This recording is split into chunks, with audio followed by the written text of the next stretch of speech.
Everyone, thank you so much for joining today's Zoom info session about the MS in Data Science at Willamette University.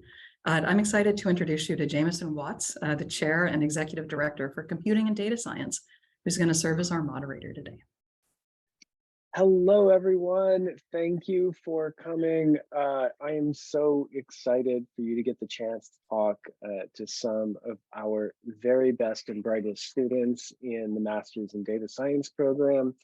Can each of you please tell us your name and your background? And I'm just going to kind of try to hunt around and find whoever shows up first on my screen. You're in different orders. Willa, you're the first one I see, so please go ahead. Hi, my name is Willa. I am studying for the MSDS. I am a full-time student. I went to Willamette originally in undergrad and I studied economics. And now I am here doing this. It's nice to see everyone. Hans. Hi, everybody. My name's Hans Lendorf. Okay. In addition to being in the MSDS program, I'm also currently working in as an economic consultant, do a lot of data analysis as part of work, and also did my undergrad at Willamette back in 2016. Brian. Hello, everyone. My name is Brian. I am currently a full-time student here at the program, and I'm also working part-time at North Face. Is a very great brand. I love it. I have been also enjoying it here. There was one thing I literally just forgot. My undergrad was in mathematics, and I came from Linfield, so that's a little bit about me. Cool, thank you. And last but not least, Corey. Well, it's Corey. I'm an industrial engineer. I graduated from Cal Poly, San Luis Obispo down in California. I'm an MSDS student, and I work for Boeing as an industrial engineer, and I do a lot with data related to manufacturing. Yeah, so about me. And so, Corey, I mean, before I get into the other stuff, Corey, are you going to were you in Kristen's survival analysis class? I think so, right? Mm-hmm. All right. So you're going to take that back to the production process over at Boeing? You know, it was really interesting. And I would imagine I will be incorporating it in some way, but the content that I am more immediately implementing is all of the shiny application building and machine learning model content that we got out of both Henrik and Robert's classes this quarter. I'm already building a lot of stuff for work as we speak. No way, that's really cool. All right, so for the whole panel, what were some of your, so go back 8 months, 9 months, and what were some of your initial expectations when you joined the program? And have there been any surprises since then? And go ahead, you can raise your hand or just unmute to kind of signal that you want to chat. I can say something about this. So when I came into this program, I was expecting that I was going to learn a lot very quickly. It's 1 year, everything's kind of crammed in together, and I've been learning a lot. I didn't expect the community that I was going to build here. I love everyone who I'm in class with. I have built incredible relationships with people that I know I'm going to have in the future. And I already have a really strong network of people who are very supportive and very helpful. And we all really want each other to succeed. So we help each other a lot. And that is something that I was not expecting coming to this. I thought that we were probably going to help a little bit, but then pretty much stick to ourselves and like focus on, okay, we're going to do what we do. But yeah, the community is incredible. The professors are incredible. It's a very warm, welcoming environment where everyone wants you to succeed. Thanks, Willa. Yeah, Brian? Yeah, I'm in the same boat with Willa. When I came in, my expectations was that it was going to be very fast-paced and pretty cramped because I'm doing the 1-year program. And so far, my expectations have been, well met, but I feel like it's also well balanced and that it's not too intense of a program that it's impossible to do.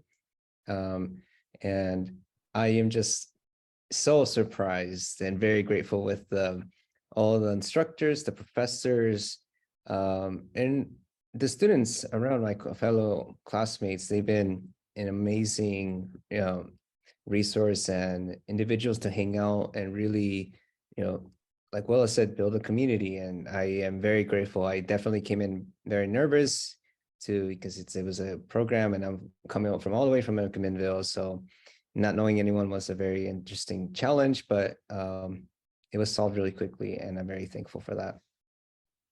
Thanks, Brian. Hans, Corey, anything to add to that? Yeah, I think in terms of what I was expecting to work in R a lot, I was really looking forward to that, and that has certainly been true. I think every class we've had has had an R component, and I think with the exception of maybe the ethics class, every class will. So I was looking forward to that, and that's certainly come true. I think been great to get to know some of the just a wider range of people than I might have thought in this program in terms of backgrounds, people coming out just a couple of years from undergrad, but also people who have 20 years of experience in an industry who are doing more of a career transition, all kind of learning the same content, all bringing their own perspective to what we're learning. And I think that just makes for a great diverse learning environment and a lot of great conversations to have about the content that we're learning. Thanks. Corey, any last words? Said it already, and I would echo everything everyone has already said. I'm just kind of blown away by how much we've been able to learn in such a short period of time. I kind of take it for granted at this point because it kind of feels like it happens, you don't even realize it. But just looking back to the skill set that I had 6 months ago versus now is just crazy. The coding skills and the machine learning skills and all of the different things that we are now able to do that didn't even have a really strong concept of coming into this. Now I feel like I can actually, have a command over it and explain it to other people, and it just blows me away. Yeah, so can you expand on that at all? Right. So you've completed 2 semesters of the program. Believe it or not, you're not the first person to say this. We expect this. Like, students come in, they get a little bit overwhelmed at the beginning, but about this time of year, 2/3 of the way through the program, most are absolutely kind of, I don't know, flummoxed by how much they've absorbed in such a short amount of time. What was that surprising to you, or did you expect it? And if it was surprising, maybe what were the most surprising aspects? Yeah, I think it was surprising just because, like, the first semester, for example, is only 3 months, and that first semester really has a lot of core meaty material between visualization, learning like kind of the core fundamentals of R, and then just learning how to actually implement all of those in an actual working environment. I was able to actually pick up new coding languages that I had never worked with before, and then go and use them in my job in a professional way. So, prior to this program, I hadn't worked with R at all. I had a little bit of experience with SQL, a little bit of experience with Python, and by the end of it, I felt like I had decent mastery over both of those languages. And that's something I was able to go into my job and actually start rolling out projects with. Awesome. Yeah, so same question to the rest of the panel, right? So you've completed 2 semesters. Some of you are having your final class of the semester at 6 o'clock tonight. How do you feel about what you've learned so far? I can speak on that a little bit. I am continually baffled at what I know I can do. I did not expect that someone could ask me a question about a specific thing and just off the top of my head, I could help with it. I just recently, I think Hans, Brian, and I did the Data Fest for the undergrads. And although for the most part, they all knew what they were doing and they were pretty good, the ability to actually know that you can explain something and understand something that less than a year ago, I would have just had no idea about is very cool.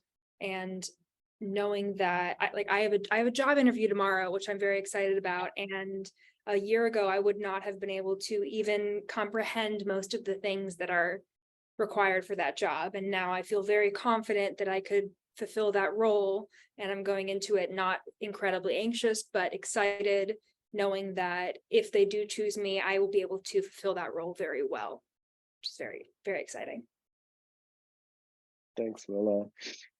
Brian, Hans, anything you want to add? No pressure. You don't have to answer every question.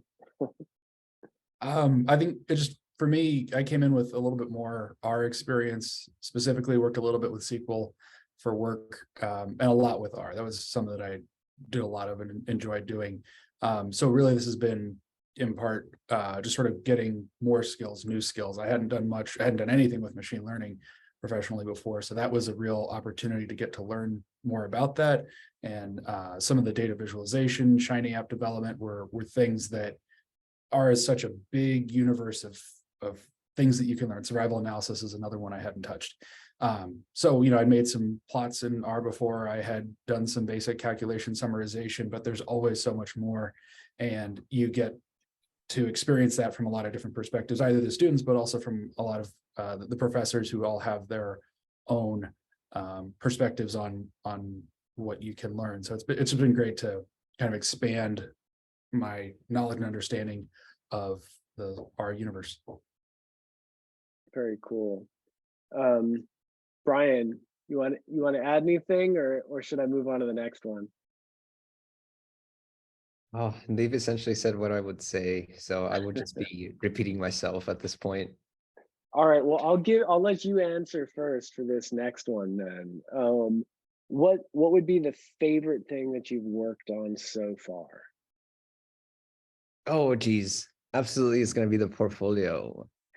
That was in it by itself a huge project to not only having to, you go from R to you usually use R Markdown, but start to mess around with Quarto, which if y'all start to learn R, you start using Quarto, it's just significantly better because you can use it to build and add posts to your website if you ever end up making one.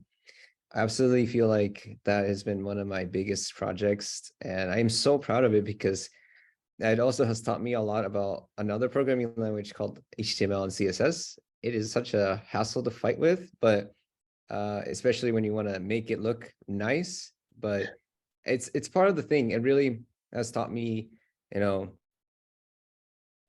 showed me so much about problem solving, and I just love it. I am so happy about that, and I really do hope that will open a lot more doors as a way to showcase all the previous projects. And if you are given the opportunity to take the course with Robert W. Walker, I highly, and this is biased, recommend you guys take that course. Very cool. Well, Corey, Hans, Willa, anything you want to talk about in terms of your favorite experience or project? If I could just jump in on that real quickly, I think, Brian, not to put you on the spot, but if we could share those things. That's the great thing about the work that we've done and that we've put on a website portfolio piece like that, is that it's just a website hosted on GitHub and anybody can go and find it. Anybody can go look at the work that we've done. And it's you're not sharing a R document. You're not sharing even a Quarto document. You're sharing a website and people go and look at it, and anybody can see it. It's really great. So it's great to have that. I just would add another component that I've really enjoyed. Did a final project in the machine learning class, got to work with the data set of our choice, and I chose to look at some data from March Madness from basketball, and just trying to predict outcomes for something that's sort of famously difficult to predict. And I just really enjoyed being able to take that data set, build I think we did a XG boosted model to try to predict teams that would make the Sweet 16. And it was just that sort of competitive model building not competitive against any other teams, but against yourself, just trying to get the most accurate model that you can. And there was just some level of video game high scoringness that I just really have enjoyed about machine learning in particular, and that project specifically. So that's the dirty little secret about machine learning, is that you go through this whole semester and you learn model after model after model. And then in practice, all you ever use is XGBoost because it always performs better. Willa, all right, so first of all, what is the job that you're interviewing for? And then second, what was your favorite, kind of project or part of the program so far? Yeah, so the job I'm interviewing for is for a company called Eco Northwest in Portland. They have offices other places as well. They are a consulting firm that works to kind of create reports for policymakers. So there's an interview aspect to that, and also going into data. I've worked a lot with the community before, and so the kind of combo of actually looking at just numbers, but also talking with people who are most impacted by the topic that we're looking at is just so exciting to me. They actually, early on, there was a meeting or a webinar that was set up for us so that we could actually hear more about the company. And when I was there, I just got so excited, and the idea that they actually are interested in interviewing me and possibly hiring me is just so exciting. I am going to follow up with both Hans and Brian. I really love when we're able to find our own data sets. That's what's really exciting for me.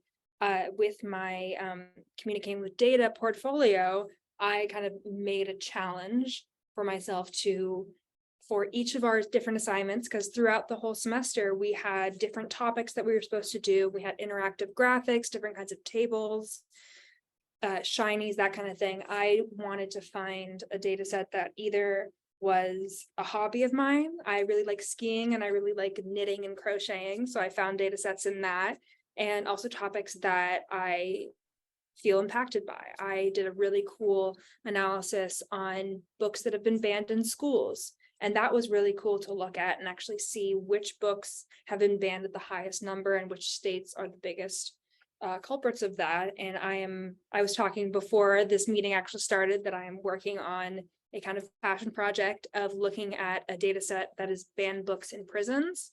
It's a very messy data set, so it's going to take a very long time for me to actually get it to a place that I'm ready to actually do visualizations for.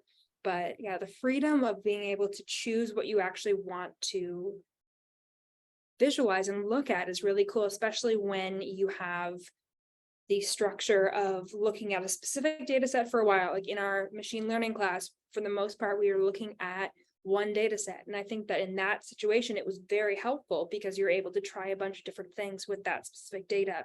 But once you actually have that grasp and you know what to do, you can choose whatever you want.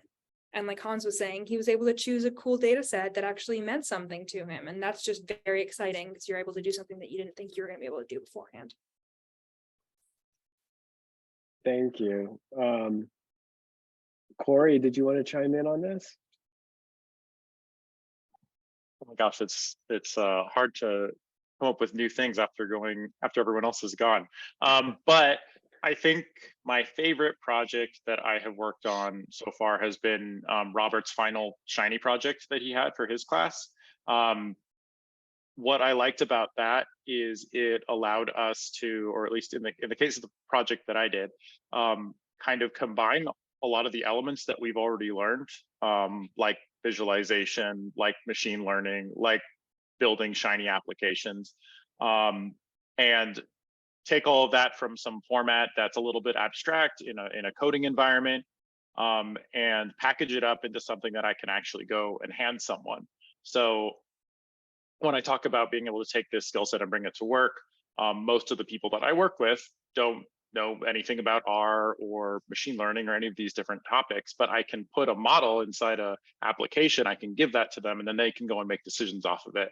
And I found that to be really rewarding and fulfilling, and just a very powerful tool to add to my kit.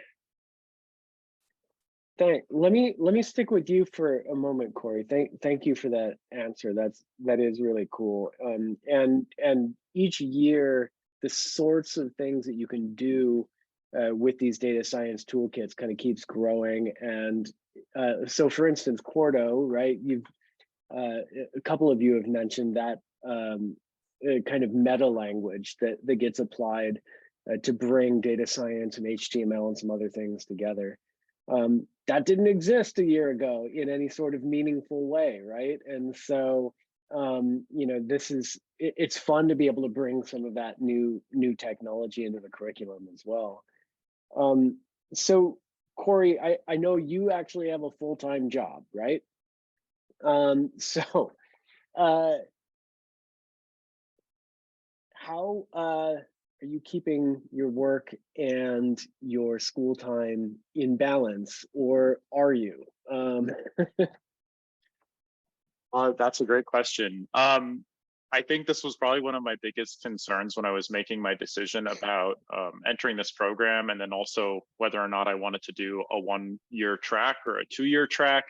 I was really concerned about, okay, can I do 3 pretty intensive classes and work a 40-hour job at the same time? And it's, you know, it can be tiring because, you know, after working 8 hours, then you're going to class and you're in class for another 3.5, 4 hours after that, 3 days a week.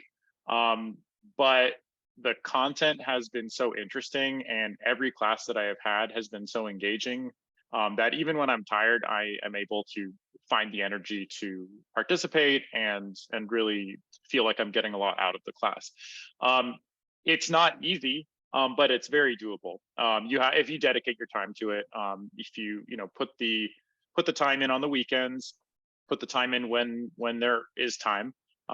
It's something someone who's working can definitely do. And the year goes very quickly. I can't believe we're already 2/3 of the way through this. It's been tough, but it has very much been manageable, and something that if you decide you're going to do it, you can do it. Yeah. Willa, Hans, Brian, did you want to add anything to that? I know most of you are doing at least a little bit of work on the side, if not working full time. Go ahead, Hans. Yeah, just same for me. I'm working 40 hours a week also. You definitely makes for some really long days, especially I'm spending most of my time at work in R anyways. So you know, if I'm starting work at 9 and finishing class at 10, it's a full day with, you know, the break from 5 to 6 between classes. I enjoy that. I enjoy the content. I enjoy working in R, so it's a plus to me, all things considered. But it can be a lot. There's just kind of the weeks go really fast when you're in class Tuesday, Wednesday, Thursday, or whatever it is, working full days around that. But ultimately I had concerns, I think kind of like Corey, that either this was going to be too hard or I was going to regret the time I was spending because there was other things that I was missing out on. And I really haven't felt that way at all. It's certainly been challenging at times to manage the time. I've been fortunate to have an employer that has supported me in doing this program, at least with time and working around a work schedule. So that's been great for me. But ultimately it's been, working on things that I've enjoyed working on in class, and enjoyed the content, enjoyed the class time, enjoyed being back in the classroom. I think that was a big thing for me, feeling like I'm using my time well by learning. Thank you. All right, so this is a question to all of you. And sorry, did I cut off Willa or Brian? Did you want to say something on this? No, Brian? Okay. I don't work. I'm just Yet. You may be working this summer. It depends on how quick Eco Northwest gets you on board. All right, so Willa, let me start with you then. What advice would you give to people who are considering the MSDS? Ooh, that's a good question. I would say come in open-minded, come in excited to learn, and really try to build that community. Because I do think, especially for me, and I know that for a lot of people in this, having people that you can rely on and ask if you have questions or you have concerns, that is pretty much the game changer for me. I was able to cultivate a group of people, and even like people who I don't see every day, I'm still know that I can rely on them and have just like come excited to learn, come kind of with a little bit of background. It's very helpful if you know something about coding. I had never learned, I never knew how to code in R before coming in. I had a little bit of experience with SQL, but mostly Java and JavaScript. So if you kind of have an understanding of how computer programming languages work, that is very helpful, because there's some terminology that if you didn't, it could be kind of confusing. I don't know, just spend your time. Like if you want to learn and you want to put yourself out there and you want to actually do the work, you're going to be successful. Everyone around you wants you to be successful. No matter if they're your professor, their administrator, their other classmates, everyone wants you to succeed. And if you can actually build that community and rely on other people and ask questions when you're confused or concerned, or you just want clarification, that's you're going to succeed. You're going to have a very good time in this program. Brian, what advice would you give to incoming students? Oh, and this is a huge one, right? Yeah, like Will mentioned, talk to everyone around you. You will have Hillary around, you have Jameson around. They are wonderful resources, and I'm constantly talking to them, especially since I'm on the job hunt. It's a very difficult field out there, and you really want to make sure whenever you meet anyone that you really want to have a connection with, get to know them and really introduce yourself. Don't be afraid. They're not gonna, bite back. They're really here to help. And, again, your professors, your instructors, they are also wonderful resources. Ask those questions. You never know if you never ask them. So definitely that's something that I've gotten out of the shell, and I'm definitely now just out and about. For me, even personally, today I just saw Hillary. So it's like, it's good to come and have that, quick chat. It's a great thing. And, don't be afraid. You're going to quickly get to learn everyone around you when you come and start the program. And, once you start those early foundations, it just gets easier. So that's my biggest advice, talk to the people, make those connections, and, hey, also try to have some fun too, because it's a great program too. Thanks. Corey, what advice would you give? I would just say, come ready to put the time in. It's perfectly doable, but it definitely requires dedication. I think don't be afraid to reach out to the professors. They are so accessible and so ready to work with you at any point in time. I've had multiple professors now who will answer a question that I send them on Discord at 11 o'clock at night, and within 5 minutes of me asking it. They have been so easy to work with, so ready to help, so ready to give us information. That's been a really big resource, and I think you'd be missing out a lot if you didn't take advantage of that and engage with all of the professors. So Thank you. Hans, last but not least.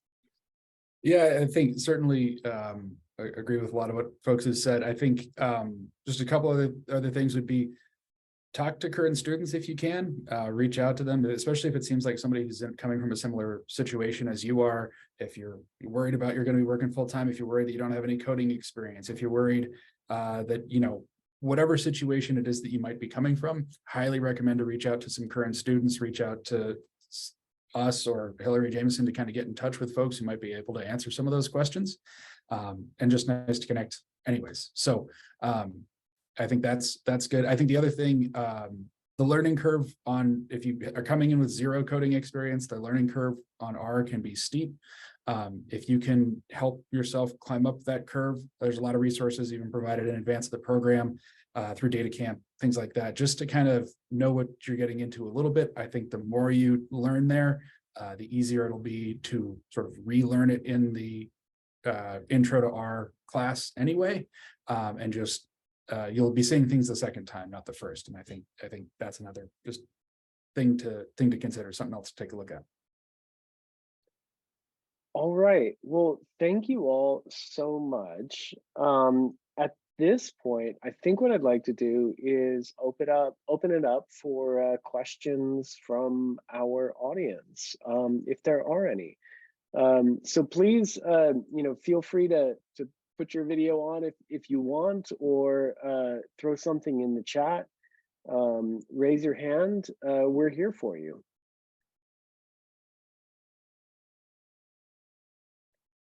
Don't be shy. So here's a question. If you could learn like a few programs, because I know R a little bit and SQL a little bit. So like what other programs would you like go learn, like Java or like C, or like which ones would you delve into, just try to have a like round base, this kind of like all around? Well, I mean, I have some answers to that, and I would say, okay, so I started out life as a software engineer, and I spent 10 years kind of in software before becoming an academic. And I wrote software in probably 12 different languages over my time professionally, and then another 3 or 4 languages in my time as a researcher. And so the specific language is less important than the broad concepts that undergird almost all programming languages. And so pick one. It honestly doesn't matter, right? Like pick something. And get a sense for what, an if-then statement is, for what variable assignment means, for what a for loop is, right? Like these are just basic building blocks within any coding language. And so I guess I'm less concerned about, the specific toys of the day, and more concerned with the general principles. Got it. Thank you. So we've had a couple questions come up in the chat. One is from Juliana. Juliana, do you want to ask with your voice, or do you want me to ask on your behalf? I can ask.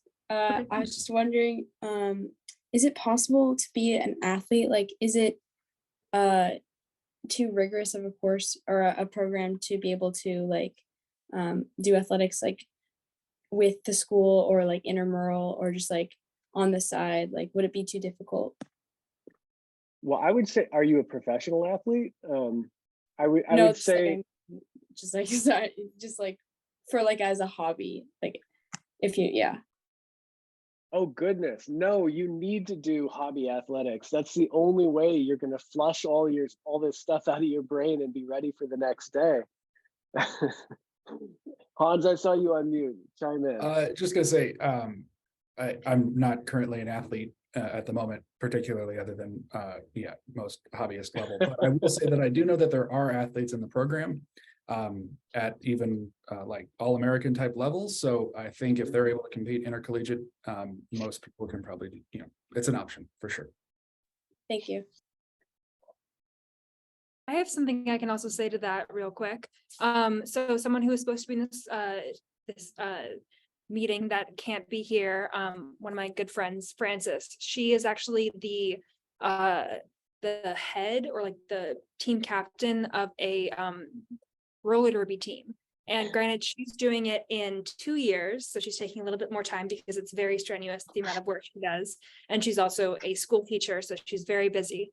But I think if you have more questions about that, I can definitely, you guys can talk a little bit about that, because she's able to kind of mix those two and be very successful while also having a very strenuous schedule with that. Like, I think that she has like meets and scrimmages like a lot of days of the week, and she's still able to get in and do the classwork and do the coursework and actually still be able to be very successful. And I would say, I mean, there's so much cool sports data out there if you want to do any analysis. One of our students from last year graduated, did a project on picking underappreciated wide receivers in football fantasy draft. And he is now working with the San Diego Padres as a business analyst down there. Was able to kind of leverage his interest in the field. Their wide receivers are better than they've ever been. It's amazing. Stop it. Sorry, that's my sports joke for you. We had good questions come in from Katie and from Greg. Katie, do you want to go ahead and ask? Yeah, sure. So I was just wondering, I know panelists have said that you can sometimes pick your own data sets for classes and projects. So I was just wondering, how often is that? And then obviously realizing that your company or institution would need to sign off on it using that data first, but just curious. So I know that you can do your own projects and data visualization in the first semester. Correct me if I'm wrong, students, but yes, you can there. And then several electives allow for this. And then machine learning, depending on the instructor, sometimes your final project. And then the capstone class, which I'm teaching this summer, you have to pick your own data. And so you don't even have a choice. You have to go out and find something that you are passionate about, and you have a chance to work either individually or with a team to do a soup to nuts data science project. And we have had a few students who use data from their employers. Although I should caution you, this is it often is not the student's fault, but the employers often can't come through in time to supply the volume and quality of data that the students need to perform the projects on the academic schedule. But we have had a few successful projects related to actual work come through the program as well. Thank you. And then we had a great question come in from Greg. It's one that I hear from prospective students a lot, and I'd love to know from our panelists how they would answer it. Greg, do you want to go ahead and ask? Sure. This is always the obvious question. What is about the weekly workload of you're looking at hours outside of class? I'll be happy to answer. So expect like 200 plus hours. Oh, I'm joking. It varies between class and class. Personally, I think the one that took the most time was the data engineering course. Never had SQL myself, so that one definitely took more of my time. I feel like R in general is a faster language to learn, and it was really quick to pick up. If I were to give you a rough estimate, I mean, from my experience, I mean, overall, I think I averaged this term with the machine learning, communicating with data, and I'm missing another class, but survival analysis, I'd say like 2 to 5 hours, just depending on for each class, 2 to 5 hours. It really depends. Some assignments were pretty straightforward. Some took a bit more time to think. Sometimes it just takes more time because you're debugging, and that's the unfortunate part, but I don't think it's too intense of a workload that you can't manage. I didn't mention earlier, but I also work. I'm part-time, and I structure my work in a way that it's essentially like I go to work and then go to class for like those 3 days, but I still manage. So it's definitely the program teaches you heavily on how to manage your time. So I'm pretty sure with everyone around me, everyone's managed. So I think you'll be fine overall. So hopefully that kind of answers that for you.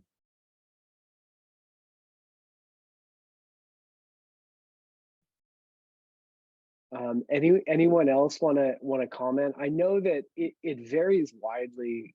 You know, we've had this question from students in the past, and some students, you know, maybe the data engineering class, they've got a bit more familiarity with SQL. It doesn't take them that long. Others have, you know, a whole bunch of stats background. And so, you know, survival analysis doesn't take them as much time.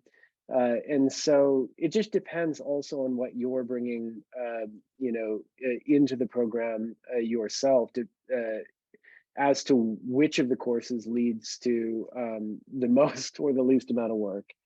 Although you should be prepared to spend about as much time out of class as you do in class on average, right? So if you think about it, you know, it's a 3.5 hour class.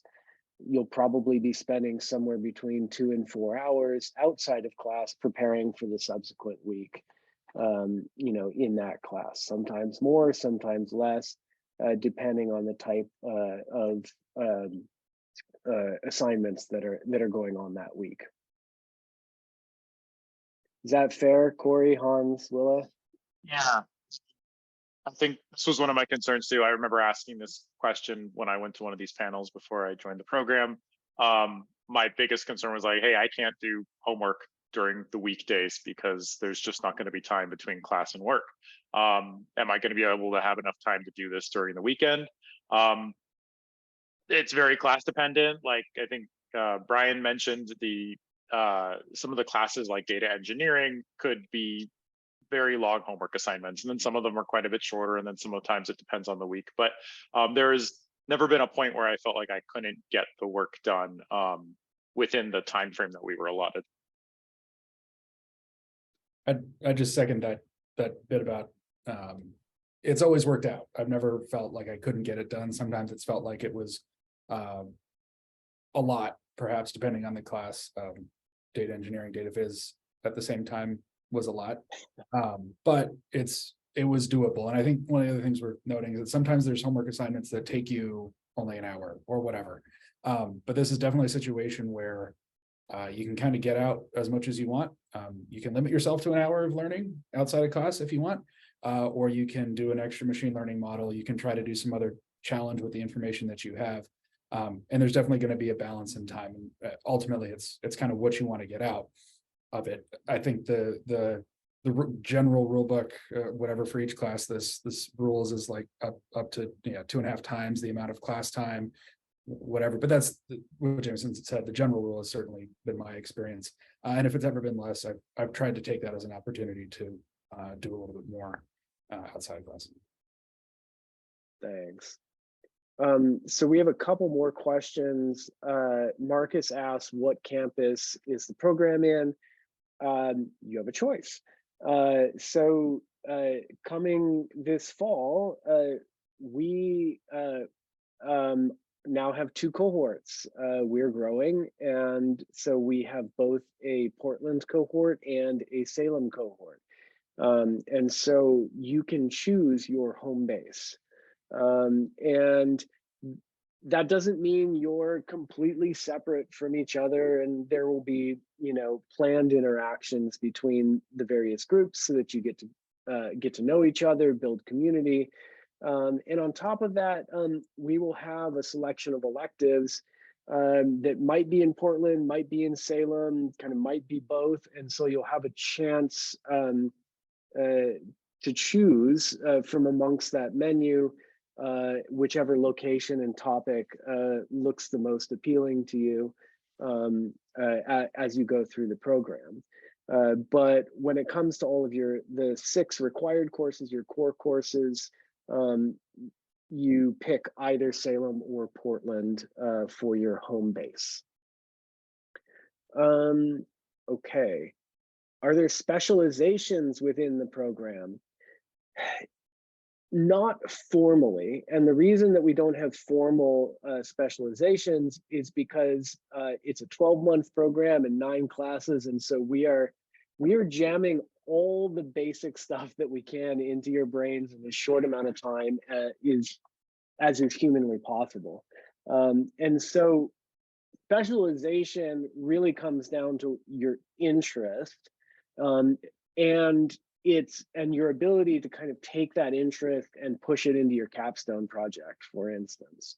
That said, we do have some students that will kind of lean a little bit more heavy on the data visualization, communication side of the field. And then we have some students who will lean a little bit more on the statistics and modeling side of the field, and choose electives accordingly. So for instance, this summer, we have a human computer interaction elective that's sitting more on kind of the psychology of communication, side of the data science field. Similarly, this semester, we had a communicating with data elective, right? That kind of sits more on the communicating side, but we also had survival analysis, right? And this summer we're offering a Python coding class for data science, which gives you a chance to understand how you might take models and actually put them into production in, kind of a more big company setting. And so, you can kind of fall on either side of that fence, I would say, but no, we don't have any formal specializations. All right, I'm gonna pop in really quickly just because I'm watching the clock. This is, I have to be tough, I hate to say, because these folks I need to get to class. You guys have some final projects to deliver today. So thank you everyone for joining us. I hope this was useful for everyone. I am very, very happy. I know you all have my contact info. I'm happy to connect you with any current students if you have follow-up questions. I'm sure thank you guys so much for volunteering your time to serve as panelists. These are students who also serve as very often ambassadors for the program when people come in and visit. And so, we really appreciate their time. Thank you so much for, contributing. Thank you to everyone who attended. And yes, if you have follow-up questions, please reach out. Also a really fun announcement. We're going to be hosting an open house here at the Portland Center on May 12th. So we've done this whole series of Zooms. Let's do something in person. Why not? So expect some follow-up about that. And feel free to reach out if you have any questions at all. Thank you, Jameson. Thank you, panelists.